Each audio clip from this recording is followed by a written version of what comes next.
Good evening, CPP families. Thank you for joining us this evening. Before we get started, I want to cover just a few things. Carrie, could you please mute? Thank you. Can you see the screen okay? Yes. Thank you. I'll be running through a presentation with you tonight about our response to the New York State Department of Health's guidance.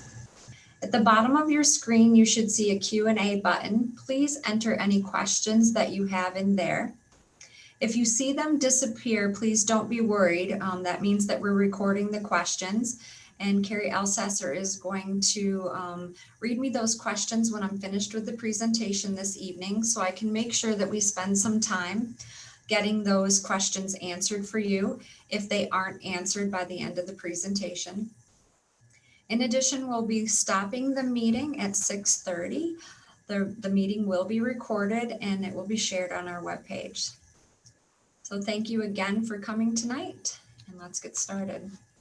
So today's agenda, we're going to discuss the changes that were made from the interim guidance for in-person instruction. As many of you know, this information was released on April 9th at 5 o'clock in the evening. Typically, the governor has an announcement about this kind of change in guidance, and there wasn't this time around. So we're going to walk through the significant changes that are in here. We're going to share our plan for moving to 4 days of in-person instruction. And again, I want to leave some time to answer your questions this evening. There are a few procedural requirements that we haven't seen before. One of them is that the local Department of Health must comment on your plan. There actually is no approval for the revisions of your plan.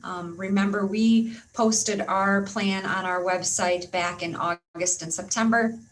They have been there since then. The New York State Education Department has that information as well. So this time around, they're asking for revisions to be posted on the district webpage and to be submitted to the New York State Education Department, but they will not be approved. Instead, they asked for comment. So the local Department of Health, so for us, Steuben County, will provide comment.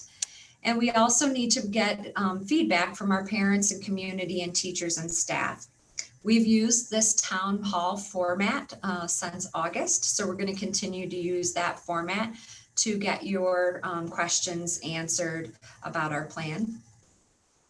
We've met with many groups this week, the Board of Education last night, our staff on Wednesday, our parent advisory group on Wednesday, our PTSA on Tuesday, our child care providers, and now this evening, our families at home. So thank you again for joining us. On Friday, you'll receive a family commitment survey as well, whether you'd like to return to 4 days in person or remain in cohort C or potentially move to cohort C based on the information we're going to share tonight. So I'm going to dive right into the health and safety revisions. And I want to start with us, CPP's numbers. So I took a look at our positive cases from April 2nd to April 12th, and that was our spring break week. So we had people traveling, we had people here. And at that time, we had 6 students and 1 staff that were positive for COVID-19. And I think it's important for our community to know that that means in our district, we had a 0.001% positivity rate, which shows that our health and safety processes and procedures have been working. So some of the guidance that you're going to see next is going to be feeling very contradictory to how successful we've been in keeping our families safe. So, for the last month or so, we've heard lots of information about the CDC approving 3 feet guidance, and that was going to be the ticket to us being able to open up. But I want to make sure that our families know what it means in the guidance document to move from 6 feet to 3 feet. It's not as easy as just moving from 3 feet, and the guidance did not allow for 3 feet in many places. So The key points in the guidance remain for moving from 3 feet to 6 feet, sorry. Students can move to 3 feet in classrooms, and they have to be masked at all times. Students still have to remain at 6 feet in lunch in the lobbies, auditoriums, gymnasiums, and cafeterias. So when they say moving from 6 feet to 3 feet, they actually did not allow for us to move to 3 feet everywhere in our buildings. Two wins for us out of this document were that our music departments and our PE departments no longer have to follow the 12-foot distancing. They can move to 6 feet distancing for performances and for chorus, for band, for physical education inside and outside. So those two things really helped us to be able to bring more students back to our in-person days. The guidance did not change, however, for the adults in the buildings. Teachers and staff still have to remain 6 feet in classrooms and masked at all times. And even in lunch, lobbies, auditoriums, cafeterias, again, 6 feet for the adults that are in the building. An additional revision that the CDC added, and if you're looking at the document that was shared, the 24-page document from the state, on page 8, you'll see a chart from the CDC or some bulleted points from the CDC about when a school can move from 6 feet to 3 feet.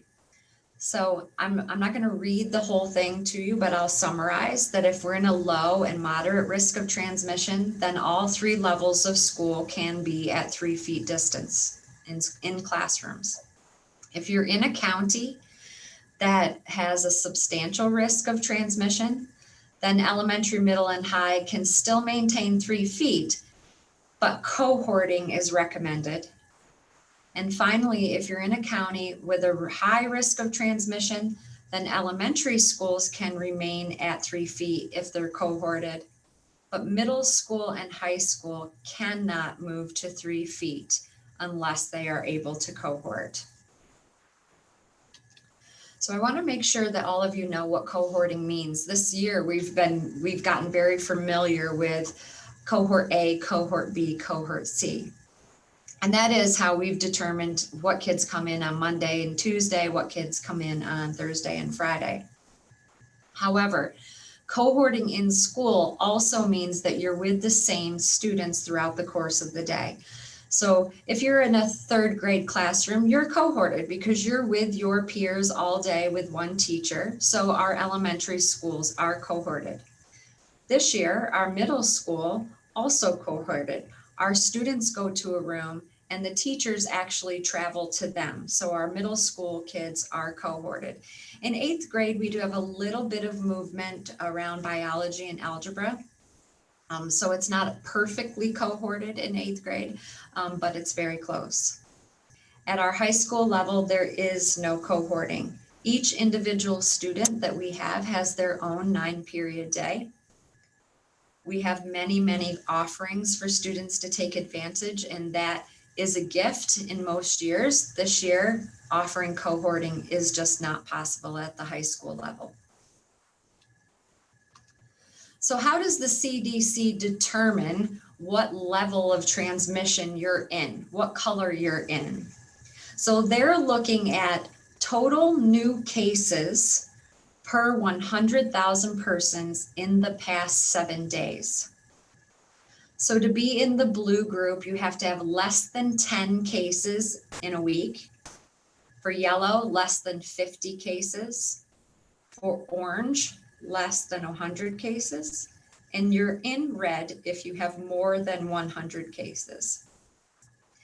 Steuben County last week had 138 positive cases, which places us in the red zone.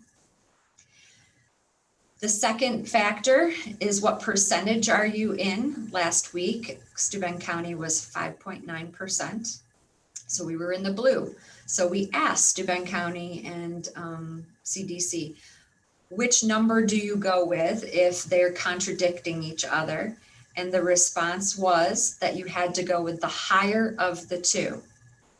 So the CDC is placing a map of New York State on its website. And you'll see that from the week of April 3rd to April 9th, almost every single county in New York State is in the red zone per CDC's guidance. There's one county in yellow, and it looks like 7 or 8 counties there that are in orange. So this is not a Corning Paint and Post issue. This is not a Steuben County issue. This is a New York State issue based on this guidance for moving our kids from 6 feet to 3 feet at the high school level because of the cohorting requirement.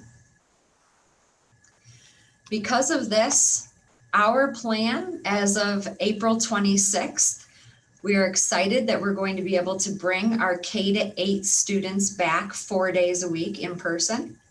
And we will start that on Monday, April 26th.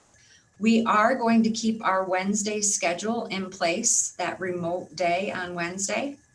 We do have just under 900 students that remain in cohort C.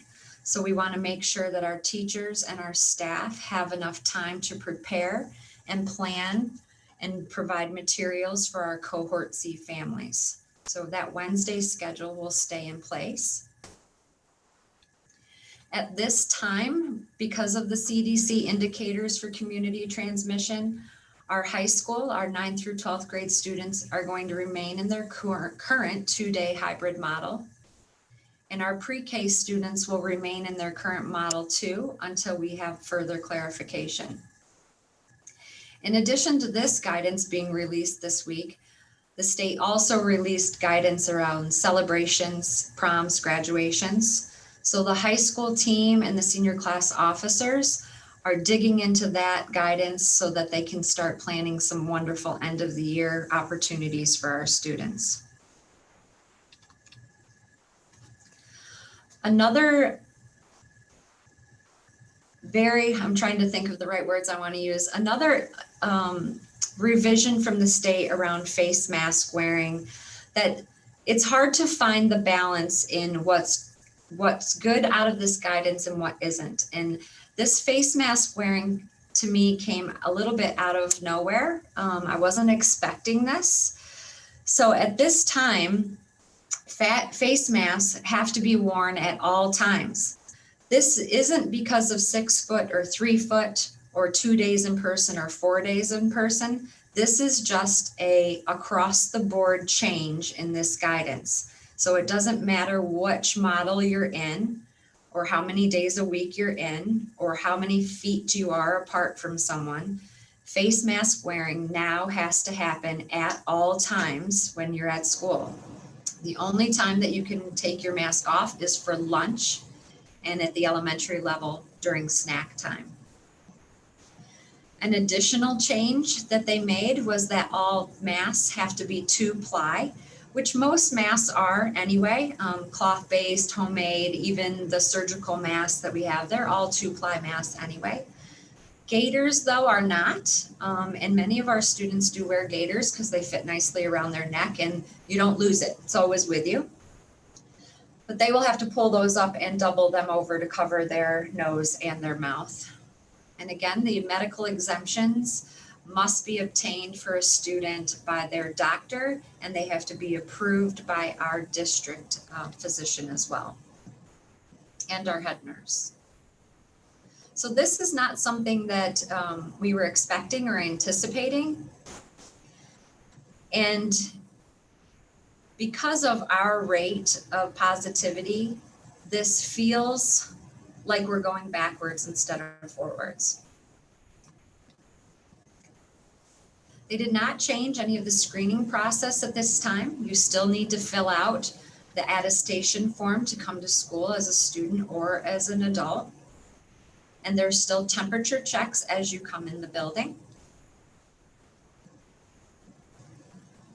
One of the largest areas in the updated guidance is around ventilation and filtration revision. So I want to spend a little time talking about what CPP is doing in this area. We're going to continue to increase maximum outdoor air. The weather's getting nicer. We need to have windows open. We need to have doors open so that there can be circulation coming through there. We continue to upgrade our filters. We've put all of our filtration systems on a schedule, so we are checking and updating and replacing filters on a regular basis. Weather permitting, we're going to continue to open windows and doors and increase the mechanical ventilation. In places where mechanical ventilation isn't possible, we're going to continue to use fans, box fans, stand-up fans, AC units, anything that we can to continue to move the air around. We're assessing classrooms and offices to confirm diffusers and exhausts and unit vents, making sure they aren't blocked or obstructed.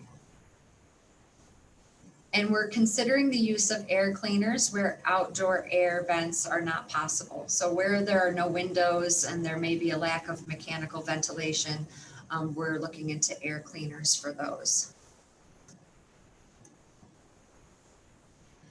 There were not many changes in terms of hygiene, cleaning, and disinfection. So we're going to keep our model that's been working very well in place.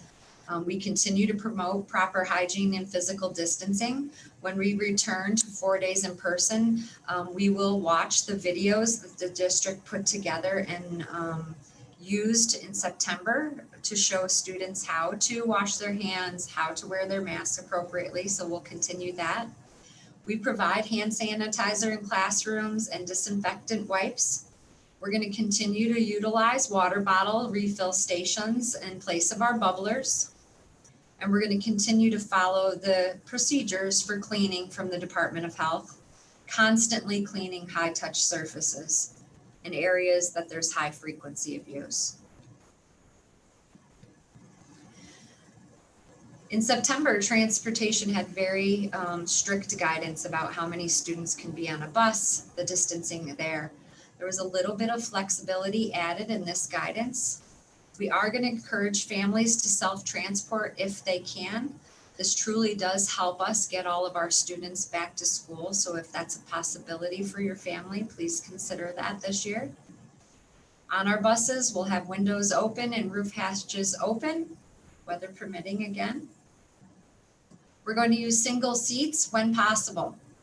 And that is not too much of a difficulty in our routes that are our outlying routes. But when we get sometimes into the city, it will require us to put 2 students per seat when necessary. And that is something that is allowable at this time in the new guidance. And those are also much shorter distances and amount of time on the bus as well. And our buses are going to continue to be cleaned and sanitized per the CDC guidance. In terms of food service, we're going to remain the same. Breakfast and lunch will still continue to be delivered on Wednesdays for students who are in cohort C or students that need food on Wednesdays when they're home. Breakfast and lunch obviously will still be served every day at school for students who are in attendance. And that USDA waiver is still in place. So lunch and breakfast this year is free for all students. In terms of teaching and learning, I already mentioned to you that we're going to keep our remote Wednesday schedule in place, again, to honor our cohort C families. There was some change in guidance around in-person meetings. So some of our secondary teacher meetings will be in person if 6-foot distancing can be in place.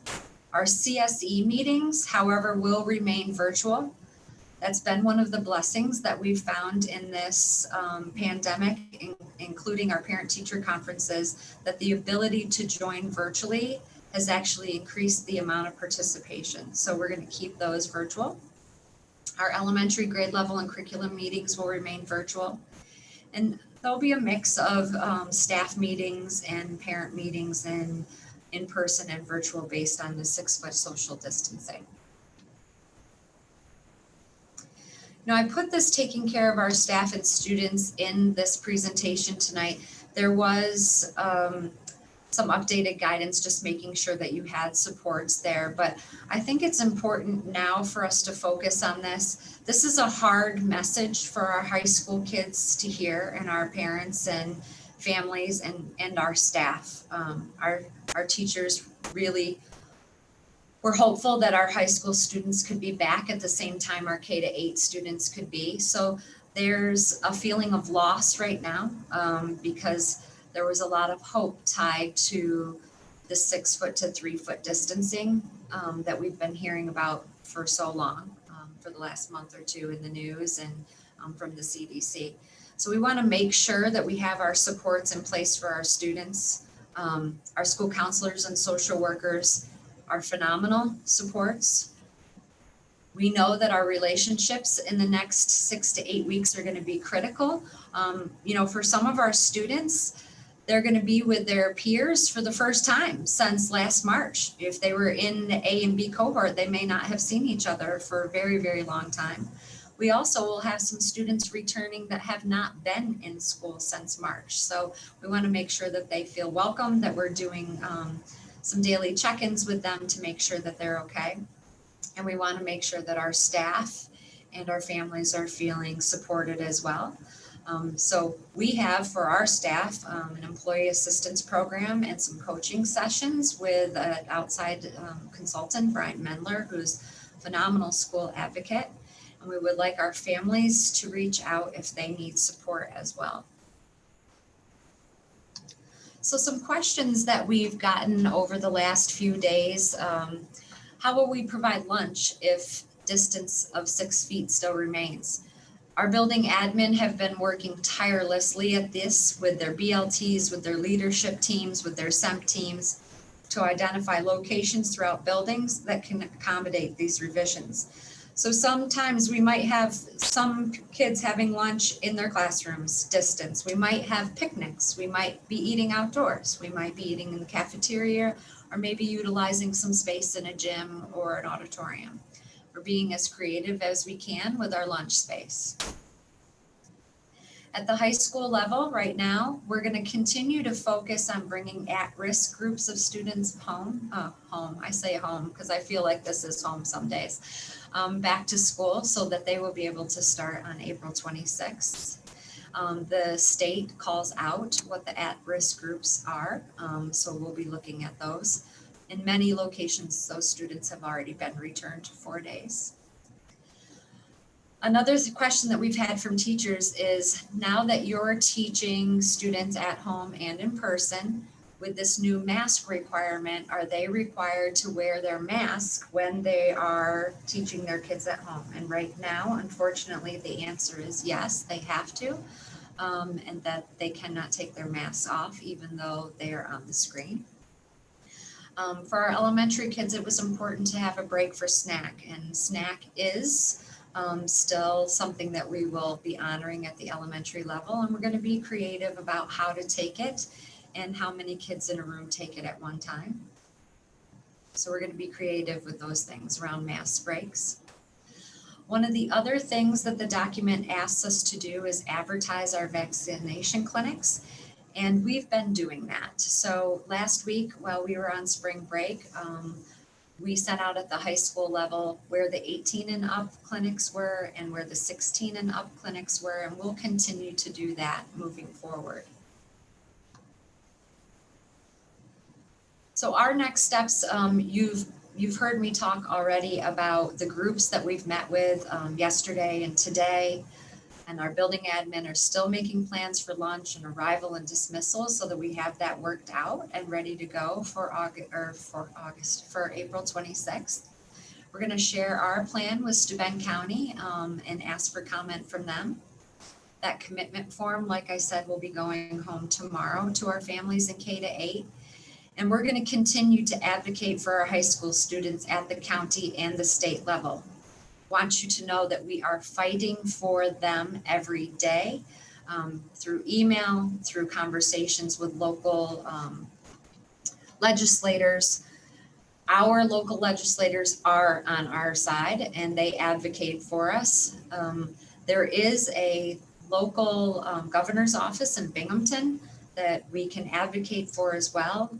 Families can advocate, students can advocate. We can all advocate for a change to the CDC guidelines around being in a red zone. We also are waiting for a little bit further guidance. In the document, it says that screening testing information will be coming.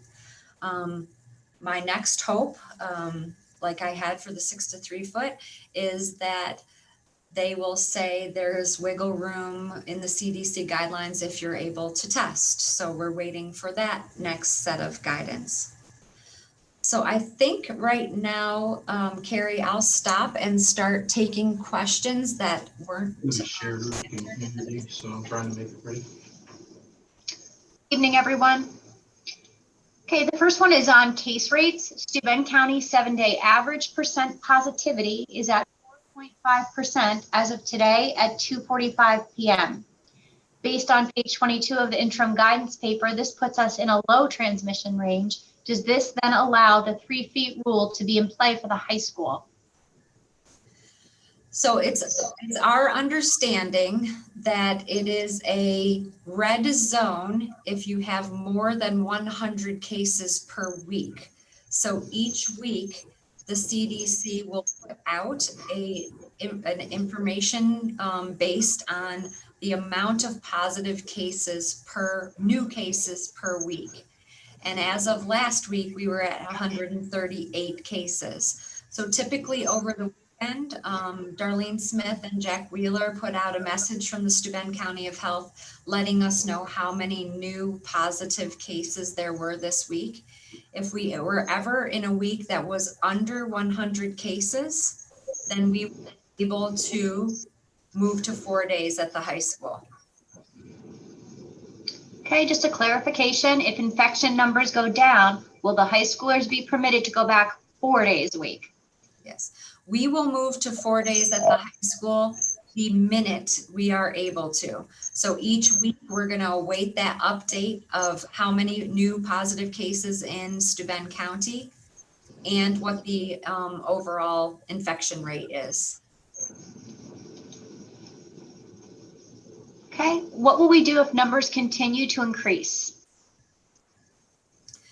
Right now, the new state guidance says that kids in K through 8 can be in person, even in the red zone, as long as we're cohorting. So we will stay in that 4-day setup until the guidance changes or we're told from New York State or the governor's office that we can't be at 4 days. A question about vaccinations. Have teachers been mandated to receive a vaccination? There are no mandates in New York State for vaccinations for any group of people. Let's see. On what day would high school students be notified whether or not they are permitted to come for the week? How much heads up time would they and faculty receive? We'd like to make sure that we start on a Monday. So if we received information on a Wednesday, we would get that information out immediately so we could start the following Monday. And if we go to 4 days at the high school and then the infection rates increase, will we have to change again? That is a great question. That is one of the questions that we are trying to get clarification from, because what we don't want to set up for our high school kids is 1 week they're allowed to be there, the next week they're not. So we're looking and seeking clarification on that if you're in, how long can you remain in? And how long do you have to remain out? I don't know if you remember when we were sort of in that yellow, orange, red zone in the fall, but it was based on your zip code, your area code, or your zip code. So it wasn't all of Steuben County that we were counting on. It was really just the Corning, Payne, and Post area. So we're looking also for some flexibility with that as well. Again, lots of emails and conversations with the county health department and New York State Health Department. Okay, next question is relative to masks. What is the plan for breaks from masks, mask breaks? So each elementary school is working on this with their individual leadership teams, BLT teams, those are building leadership teams, to decide how we're going to handle that. It may look different from kindergarten than it does for 5th grade. The guidance, however, does not give any guidance on what a mask break can look like or how long it can be. Okay, next couple questions on schedule and a clarification. Will students still be able to do a hybrid model if they like, or is it 100% in school 4 days and 100% remote, or 100% remote? Yes, so we'll be offering 2 options. It'll be the 4-day hybrid model or the 100% virtual model. Question relative to outdoor settings, spaces, and activities. How does the distancing guidance change for outdoor settings? Yes, so there actually is no distancing guidance in this plan for outside. It doesn't matter if you're 6 foot or 3 foot, it's just mask wearing inside, outside. Okay, and how and where will students have snack? If the classrooms are being set up for 3 feet, the requirement for snack is 6 feet. Yeah, so again, I think each individual teacher will be getting a little creative. We may have 2 snack times where some kids eat at a certain time and some kids have their snack at a different time. We may take snack breaks outside. You know, a lot of it is weather dependent, but the utilization of outside and just some larger spaces, we're going to be creative and use those spaces. Okay, question about water bottle filling stations. Will we be able to use them in the classroom if we can only unmask at 6 feet to drink and eat? Concerns about some classrooms are hot and will need water. Yes, students can have water bottles at school and they are able to drink. So for example, they may just pull their mask down and take a drink and put it back up. You know, it doesn't have to be a long period of time to do that. So drinking from water bottles will be allowed in classrooms. Question relative to supplies. Is there anything parents can do to help with providing items for the school to help keep the students and staff safe? That is such a sweet and you know, just a great question.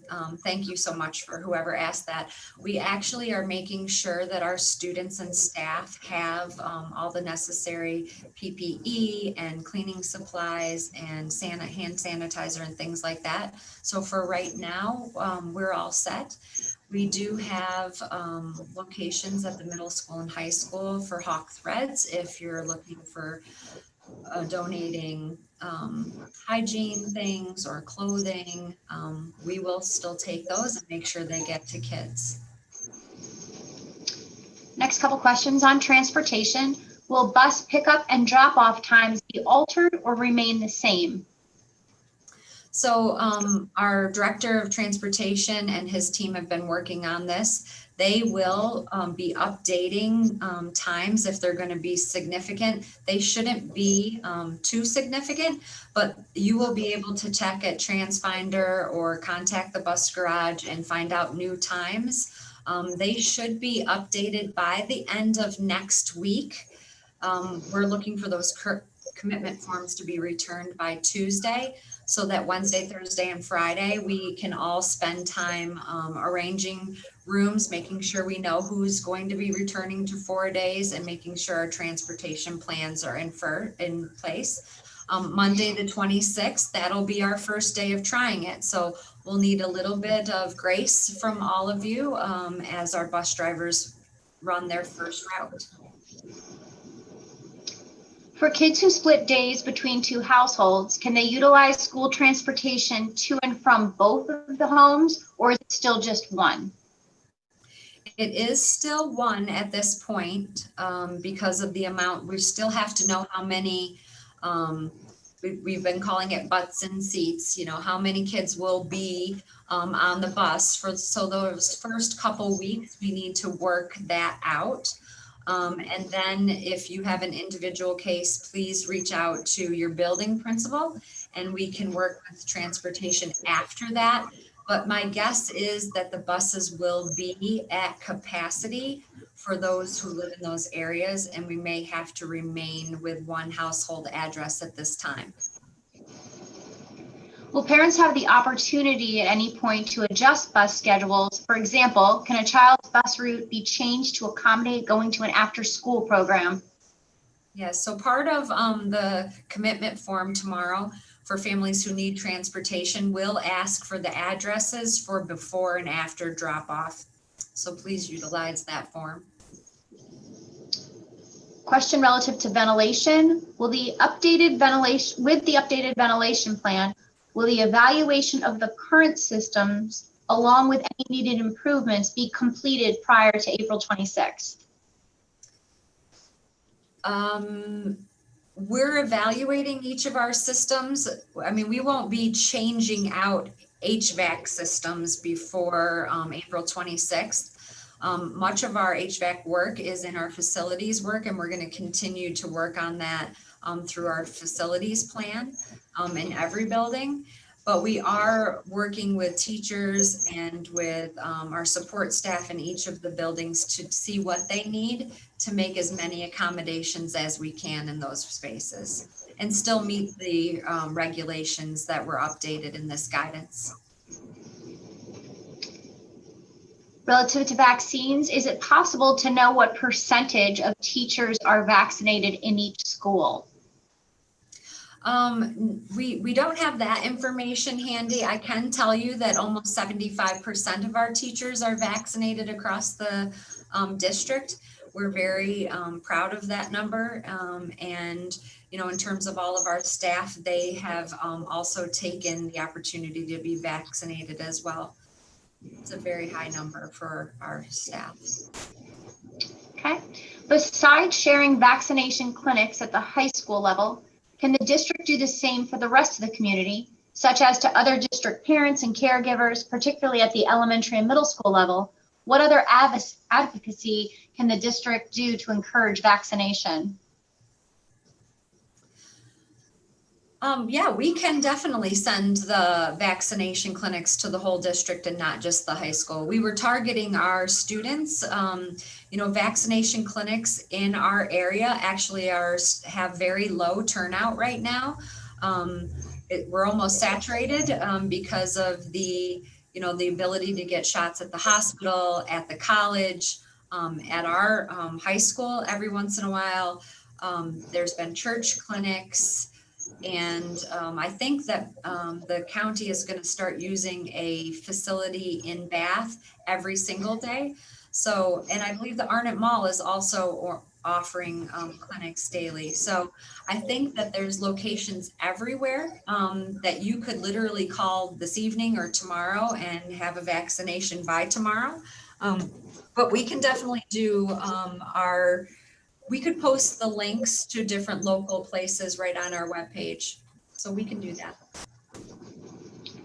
A question, is CPP school district required to operate under CDC guidelines? No, we are under New York State Department of Health guidelines. This time around, the New York State Department of Health guidelines align with the CDC guidelines. This is the first time that they've worked in tandem and not had two different sets of guidelines.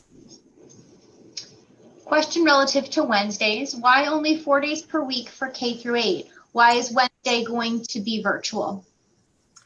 As I mentioned earlier in the presentation, we have 900 students that are remaining in cohort C. And we want to be able to honor those families and those students as well.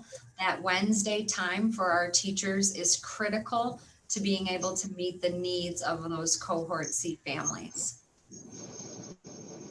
And a question, is it a possibility to have Wednesday, no school on Wednesday? It's difficult for childcare providers and having to worry about parents getting students online during that time, just for the 2 hours in the morning.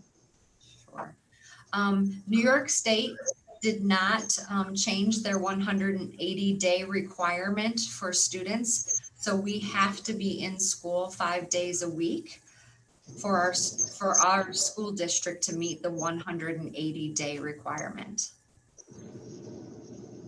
Just some questions about pre-K and next steps. So what we're looking for in terms of pre-K guidance is how big the cohorts can be. So Mrs. Batzing, the Director of Pupil Personnel Services, is working with the state to get some clarification on the numbers around pre-K. And as soon as we have those cohort numbers, then we'll be able to make a change if we can to bring them back to more days in person. But for right now, until we have clarification on that, we have to stay in the current model. Okay. Question relative to high-risk student groups and what some of them are, what that exactly means. At-risk groups include English language learners, special education students, students without full access to internet. Those are some of the groups that are outlined in that document. Okay. Cohort C question. Would Cohort C students that return to in-person be able to keep their teachers that they have now? Yes. We will not be making any teacher changes K to 12 for any of our students. And will the commitment be for the remainder of the school year? When you make your commitment to either fully remote C or coming back 4 days a week, is that commitment for the rest of the school year? The commitment form will be for the rest of the school year, but I do want to put in the caveat that if the guidance changes, then we may have to adjust at that time. But I do also want you to know that if a family feels uncomfortable at some time and wants to move to Cohort C, they can meet with the building principal to be able to do that. However, we can't have families jumping in and out week to week, back and forth to Cohort C. Has there been any conversation about carpooling to help with transportation? Those decisions would be individual family decisions. The district would not be part of the conversation around carpooling. Some questions relative to bus route regulations. Will children be able to have different buses? Split families with multiple children, do they have to ride the same bus to and from school, or will it vary? If they're from the same address, they'll ride the same bus if they're K to 5, but our middle school and high school runs are separate. So we do an elementary run and we do a 6 through 12 run. Okay, some more questions relative to mask breaks. Will social distancing and mask wearing over the nose be enforced at the middle school? Yes. Will there be mask breaks for the middle school? Yes, teachers and administrators are working on that. I believe next week they have a team leader meeting that they'll be talking about how to build those mask breaks in.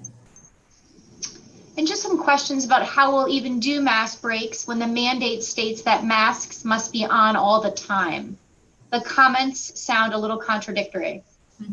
Yeah, I think that's why they're built in as mask breaks. It isn't going to be like you're having your mask off for 5 or 10 minutes. Lunchtime, you can have your mask off. Mask breaks may be, we're going to take a walk around the school building and come back in. You can have your mask down below your chin during that time. Mask breaks are really for toleration. Sometimes when I have mine on, all it is me taking it down for a second, taking a couple deep breaths and putting it back up. Like I said, the guidance does not give any, what does mask break time look like? How often can it happen?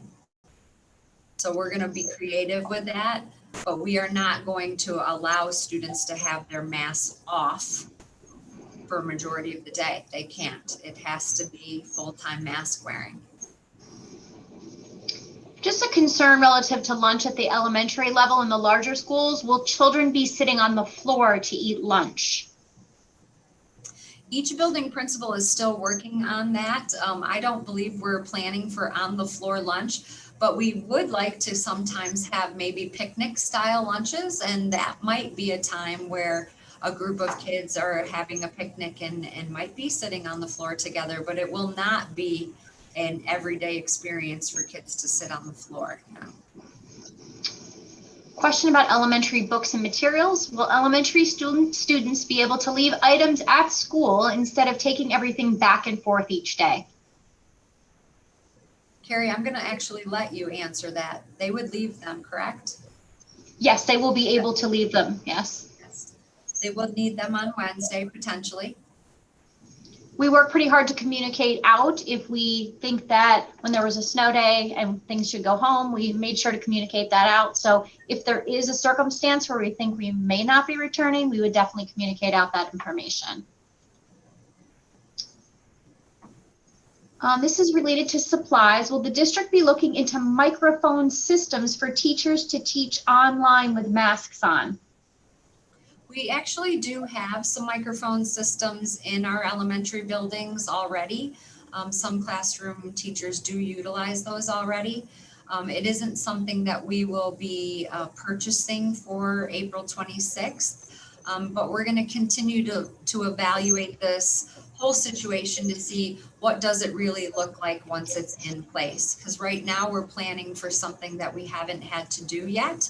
So we'll continue to monitor it that first and second, the last week of April, first week of May. Okay. Question relative to April 26th, and is there any possibility of starting sooner? No, no possibility of starting sooner at this time because of the work that needs to be done around planning for lunches and arrival time and dismissal. So we're going to continue to work on those. This year, we've taken the approach to make sure that our planning is in place and ready at each new delivery of guidance, and that's worked really well for us. It's given our staff time to prepare, our transportation department time to prepare, and food service, and it's really been successful for us in a very unsuccessful time, and we want to make sure that we still honor that moving forward. Okay, question relative to attendance. If a child is ill and they can log on, would be marked absent? Would the child be marked absent? Can they still log in from home? So this is actually, attendance is one of those very touchy subjects for families and for the school right now. What we need is for students who are in our in-person days to attend school. If they are sick, we have been allowing them to attend virtually, but what it can't become every day is I don't want to go today, so I'm just going to log in from home. So we do record in our attendance that the student is present virtual or ill virtual. So it's really important for us, for families to still contact the school if their child is sick, so that we can mark them appropriately in our attendance records. We encourage our in-person people, our in-person kids to be there on their in-person days. Okay, this is relative to food service. Do families need to apply for the USDA waiver in order to continue to receive free lunch? They do not. This will be applied as a district.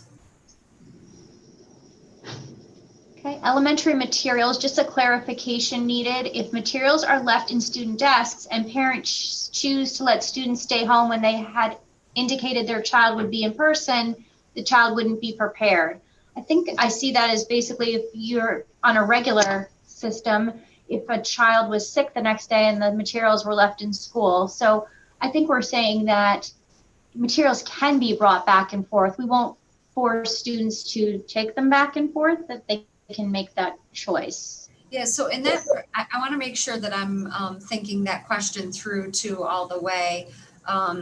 So a parent, we would ask that parents do not decide that like on Monday they're going to come, but on Tuesday they're not. But if they were completely moving from in-person to virtual, then we would make sure that all materials get to that family for that child to be moved to cohort C. Yes, I believe that helps. Yep. And I think also if students are in 4 days a week, if they would have to bring their items back and forth each night. Yes, we wouldn't want that.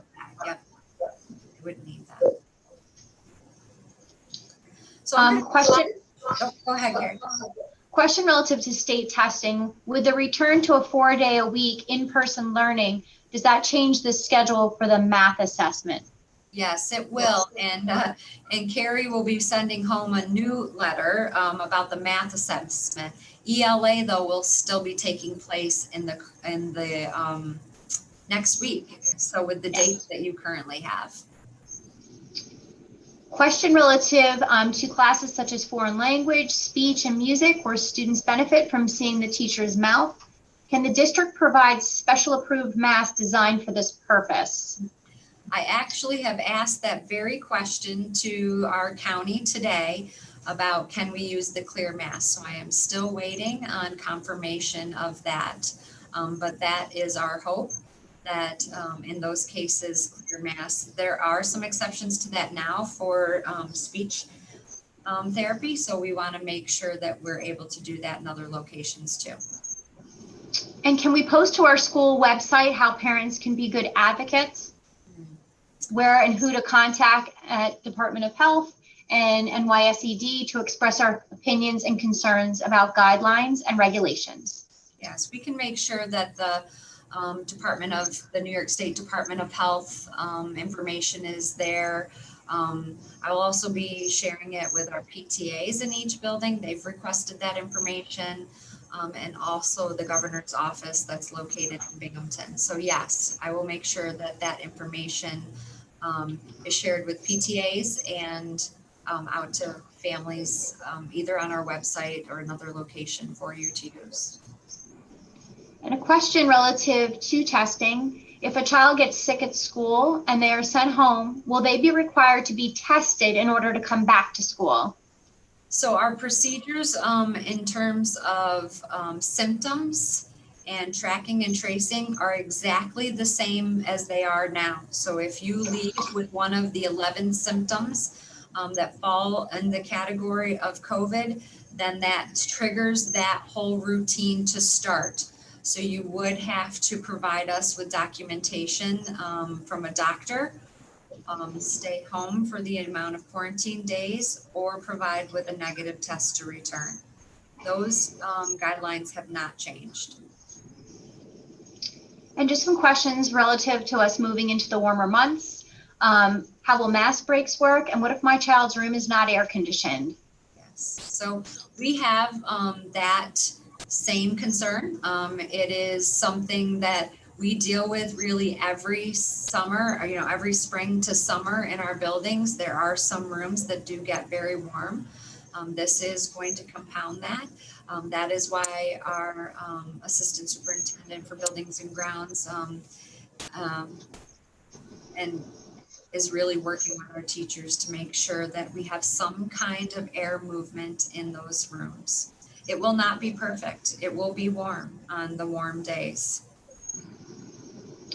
And a question relative to school supplies. Do we need to get school supplies for our children to come back to school? If you're in cohort C, there probably isn't much that will be needed. A few years ago, our district took on the responsibility of providing many school supplies for our kids.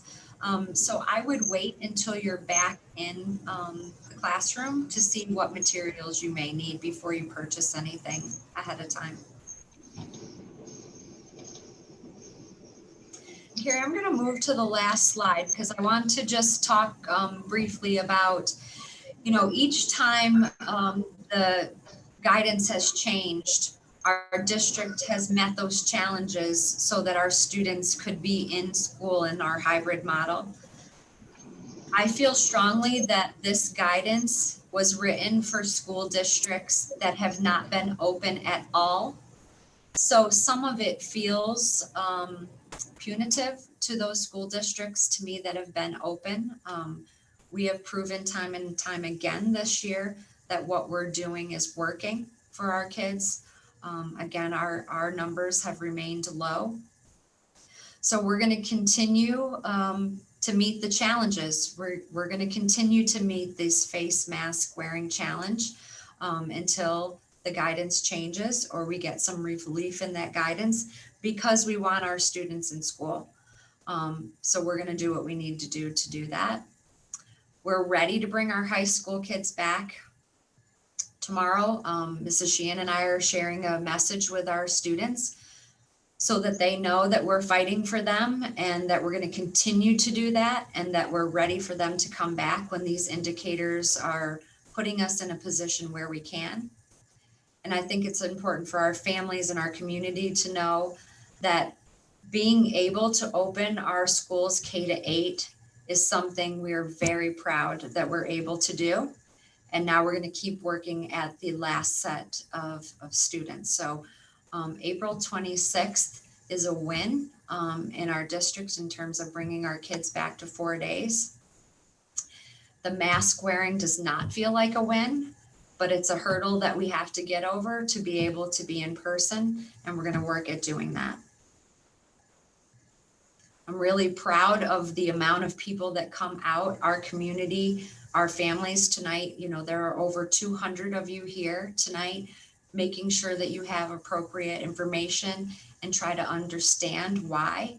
I think you're going to be great advocates for us in our school district, with the county, with the state, and with our governor's office.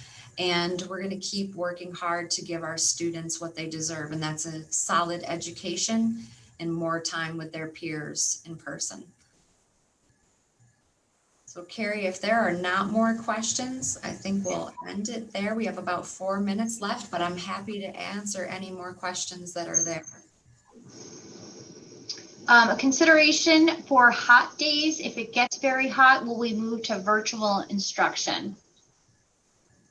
We have not had any conversations about that, but that is something that I can bring to our team. Question about athletics. Is there a sports bus from the middle school to the high school? If there is, how would I get my child on a list for needing the sports bus? If that person could contact the middle school tomorrow to confirm that, that would be best for them. So reach out to Mr. Barber to check on that. Question relative to the bus schedule. When will the bus schedule be ready? I believe it won't be ready until next Friday, but I'm not confident in that response without talking to our Director of Transportation. Okay. Relative to rates, how often does the CDC check the number of cases? Just wondering to see when we would be able to change out of the red zone. My understanding is that they check every 7 days, so it's like a week's look at it. So I know that Jack Wheeler and Darlene Smith provide us with an update. I think our county, they put out updates on, I think it's Monday evenings. So I'm hoping that the CDC's guidance will allow with that. I did put in this presentation the link to that site so that if people want to check it themselves, they can go and check New York State's link right on that page. This presentation will be posted to our webpage along with the video of tonight so that people can go back if they have questions and look for those answers through tonight's presentation. One more question relative to masks. Since the high school is not able to go 4 days a week, are students and teachers that are staying 6 feet apart able to remove their masks? They are not. Masks, for some reason, was not tied to 6 feet, 3 feet, 2 days, 4 days, 5 days. It's just simply a new blanket expectation. And just some questions relative to end of the year celebrations, be that graduation, 5th grade moving up ceremonies. What is our work relative to end of the year? Yeah, so all of our building principals are working on these things. It's like one of the exciting things that we get to start planning for. Our junior and senior advisors actually sent out an email to parents this evening that they're planning for proms right at the high school. There'll be outdoor events on the stadium end of the field, or at the stadium, and students can sign up. Those signups will be coming out in May. Mrs. Sheehan and her team and the senior class officers are working on what we could do for graduation per the new guidelines for graduation, and also some other activities, National Honor Society. They're even looking at planning an outdoor movie night. So they're trying to be really creative and still meet the guidance that was provided to us this week about outdoor celebrations. I think we're good, Michelle. All right. Again, thank you all for coming tonight. If you have additional questions after today, you can always email us at ask@cppmail.com. We appreciate your support. We understand the frustration around this. Sometimes still feels like a pit in my stomach just talking about this. But I know that we're doing the right things to stay open, and we're going to continue to advocate for the things that we are hoping for change for. So thank you for joining us tonight.